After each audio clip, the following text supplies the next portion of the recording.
Hello aspirants, कैसे हो आप सभी। उम्मीद है आप सभी अच्छे से होंगे। आप सभी की तैयारी बहुत अच्छे से चल रही होंगी। कल IBPS PO mains selected candidates का स्कोर कार्ड रिलीज हुआ, तो उसके रिगार्डिंग मैंने एक वीडियो भी बनाया हुआ था। वीडियो में आप सभी ने बहुत प्यार दिखाया, सबसे पहले आप सभी को शुक्रिया। आज के इस वीडियो में हम लोग उसी चीज़ को कंटिन्यू करेंगे। मैंने जो कल का वीडियो बनाया हुआ था उसके कमेंट सेक्शन में आप सभी ने अपना अपना स्कोर और आपका लीड कितना है मेंस के मार्क्स में आपने वो शेयर किया।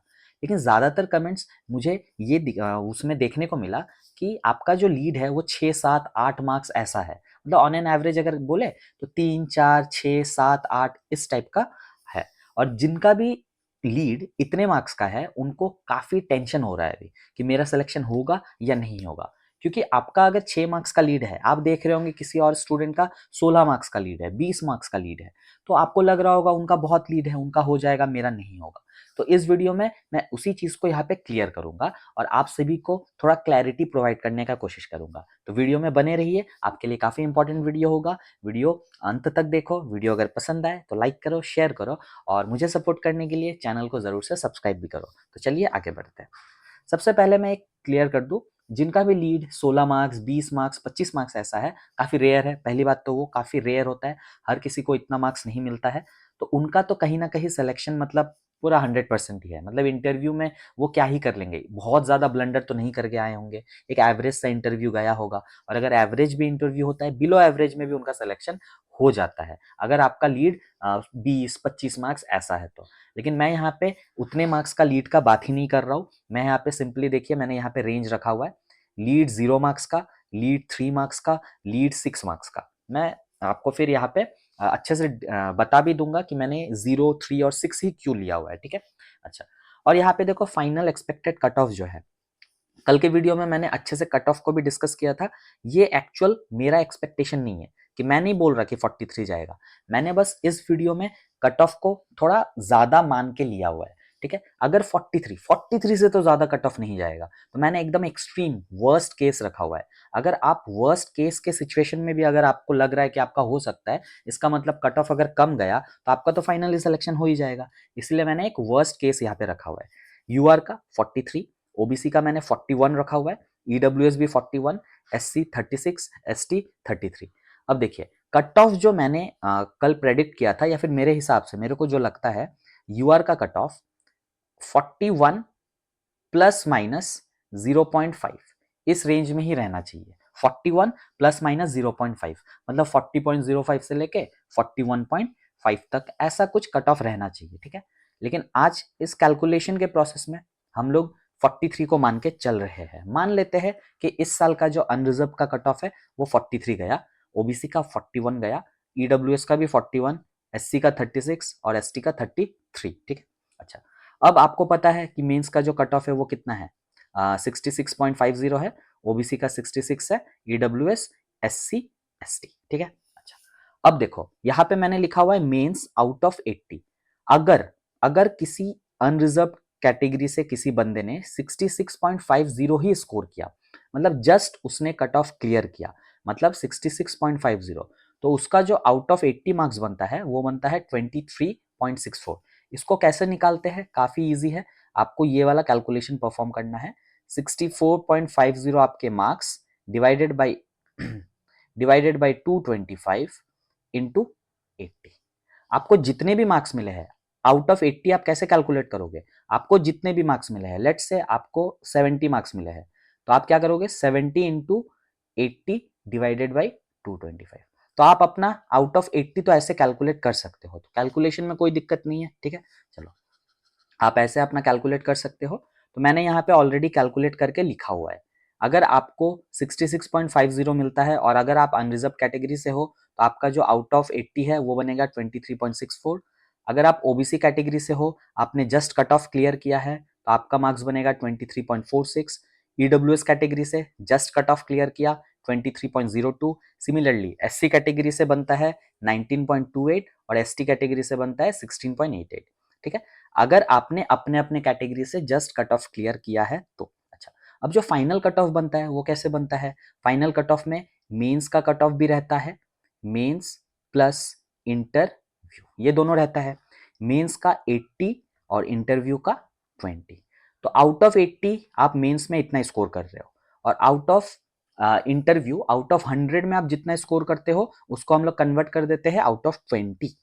तो मान लेते हैं कि इंटरव्यू में आपने 80 स्कोर किया, मान लेते हैं, तो आपका जो आउट ऑफ 20 स्कोर बनेगा वो 80 डिवाइडेड बाई 5 करके बनेगा। तो 80 डिवाइडेड बाई 5 कितना, 16। तो इंटरव्यू के जो मार्क्स होते हैं उसको हम लोग डिवाइडेड बाई 5 कर देते हैं, तो वो कन्वर्ट होके आ जाता है आउट ऑफ 20 में। तो आप इस तरीके से इंटरव्यू का भी मार्क्स निकाल सकते हो। चलिए अभी हम लोग यहाँ पे ब्रेक डाउन करते हैं। देखो मान लेते हैं यहाँ पे 43 जा रहा है यूआर का कट ऑफ। आपने जस्ट कट ऑफ क्लियर किया, मतलब आपका जो लीड है वो कितने का है, 0 मार्क्स का लीड है, तो आपको 23.64 मिला होगा। लेकिन कट ऑफ गया है 43, कट ऑफ गया है 43 माइनस 23.64। अब ये जो 43 माइनस 23.64 जो मैंने यहाँ पे लिखा हुआ है, ये एक्चुअली में है क्या, ये है आपका minimum marks for selection in interview. आपको इंटरव्यू में इतने मार्क्स मिलने ही चाहिए ताकि आपका सिलेक्शन हो जाए, फाइनल सिलेक्शन अगर आपका हो जाए। तो उस बेसिस पे जो आपका इंटरव्यू का मार्क्स बनता है आउट ऑफ 100, ये तो है आउट ऑफ 20 का मार्क्स जो कैलकुलेट आप करोगे, तो उसी को इंटू 5 कर दो, तो आपका इंटरव्यू का मार्क्स निकल के आ जाएगा। तो इंटरव्यू का मिनिमम मार्क्स कितना निकल रहा है, 97 निकल रहा है।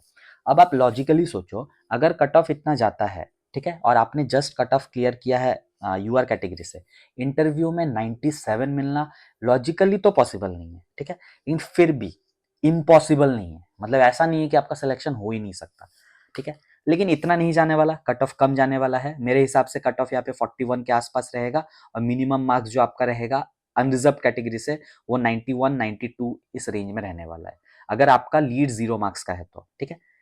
तो उस हिसाब से भी आप चेक करना। मैं यहाँ पे थोड़ा वर्स्ट केस सिनेरियो पे जा रहा हूँ, बार बार बोल रहा हूँ, बाद में मुझे ब्लेम मत करना कि इतना ज़्यादा थोड़ी कट ऑफ जा सकता है ऐसे वैसे। मैं आपको पहले ही क्लियर कर रहा हूँ कि मैं यहाँ पे वर्स्ट केस लेके ही चल रहा हूँ।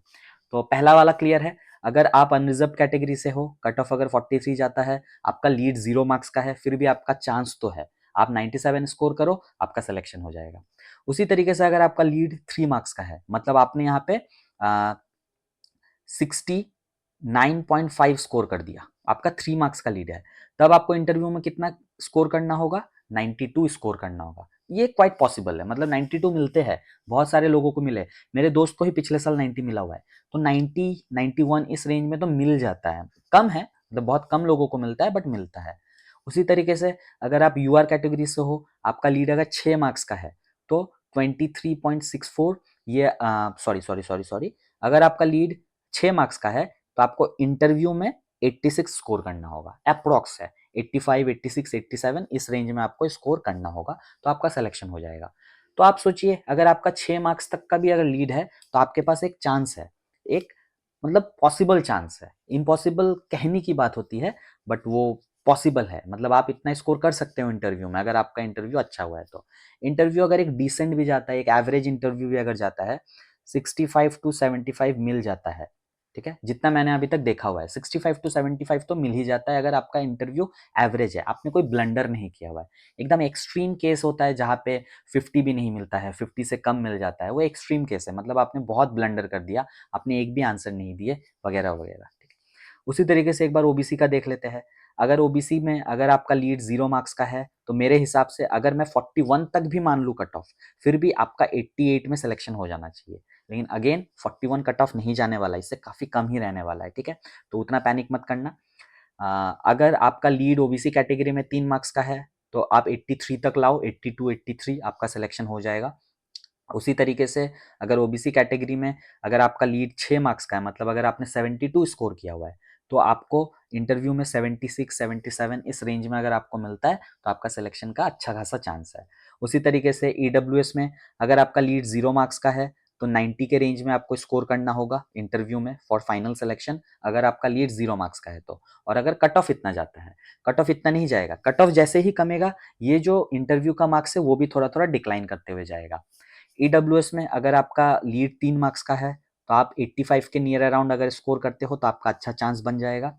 और अगर ईडब्ल्यूएस में आपका स्कोर 6 मार्क्स ज़्यादा है, अगर आपका लीड 6 मार्क्स का है, तो 80 के रेंज में अगर आप इंटरव्यू में लाते हो, तो आपका चांस अच्छा रहेगा, ठीक है। ईडब्ल्यूएस कैटेगरी में भी इतना कट ऑफ नहीं जाएगा, तो आप इस रेंज को और भी कम कर सकते हो। SC कैटेगरी का देख लेते हैं। अगर लीड 0 मार्क्स का है 84 तक बन रहा है, अगर लीड 3 मार्क्स का है 78, अगर लीड 6 मार्क्स का है तो 73 के आसपास। ST कैटेगरी में अगर लीड 0 मार्क्स का है 81, मतलब अगर आपने जस्ट कट ऑफ क्लियर किया 81 मार्क्स, अगर आपका लीड 3 मार्क्स का है तो 76 के आसपास, और अगर आपका मार्क्स लीड अगर 6 मार्क्स का है तो 70 के आसपास।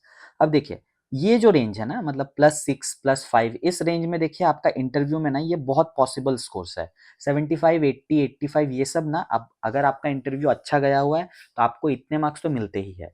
तो अगर आपका स्कोर 6, 7, 8 है तो मैं तो बोलूँगा होप मत छोड़ो, आपका सिलेक्शन का अच्छा चांस है। लेकिन ऐसा नहीं है कि आप इस एग्ज़ाम के चलते, इस रिजल्ट के लिए आप आने वाले एग्ज़ाम्स को इग्नोर कर दो। सामने आपका SBI क्लर्क का मेंस भी है, आप उसके लिए अच्छे से प्रिपेयर करो। अगर इससे आपको नाकामयाबी मिलता भी है तो कोई इशू नहीं है, SBI क्लर्क है, आप उसको भी क्लियर कर लोगे, क्योंकि आपने बहुत आगे तक यहाँ पे सफ़र तय किया हुआ है। ठीक है, तो आपके पास अच्छा नॉलेज है, आप कोई भी मेंस निकाल सकते हो। तो उसी तरीके से चलते हैं। एक चीज़ मैं एक यहाँ पे मेंशन कर देता हूँ एक बार, अगर ऐसा कोई है कि अपना वो कैलकुलेशन या फिर अपना वो चांस एक बार वो समझना चाहता है, तो देखो अगर आपका लीड +9 का है, अगर आपका लीड +12 का है, तो आप कैसे कैलकुलेट करोगे? मैंने यहाँ पे 3-3 का ही डिफरेंस क्यों लिया हुआ है? कहा जाता है मेंस का और इंटरव्यू का जो मार्क्स का रेशियो होता है, मेंस में 3 मार्क्स बराबर इंटरव्यू में 5 मार्क्स। तो आपका लीड अगर 3 मार्क्स का है, मतलब आप इंटरव्यू में 5 मार्क्स गैदर कर रहे हो, तो यहाँ पे अगर +9 करते हैं तो इसका रेंज 81 के करीब आ जाएगा। अगर +12 करते हो तो 81 से और 5 कम, दैट इज 76 के इधर आ जाएगा।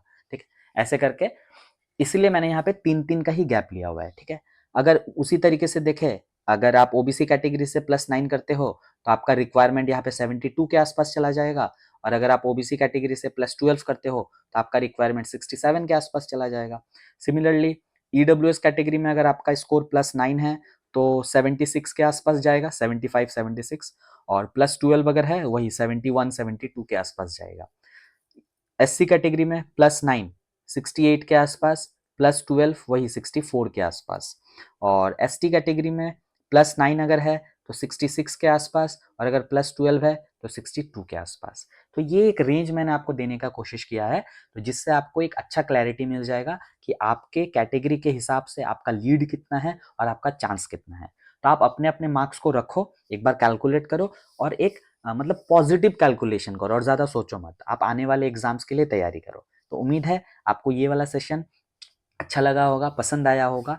तो इस चैनल में बैंकिंग एग्जाम्स रिलेटेड बहुत सारे इंपॉर्टेंट वीडियोस आते हैं, तो चैनल को सब्सक्राइब करना मत भूलना। मिलते हैं अगले वीडियो में, तब तक के लिए थैंक यू, कीप प्रिपेयरिंग।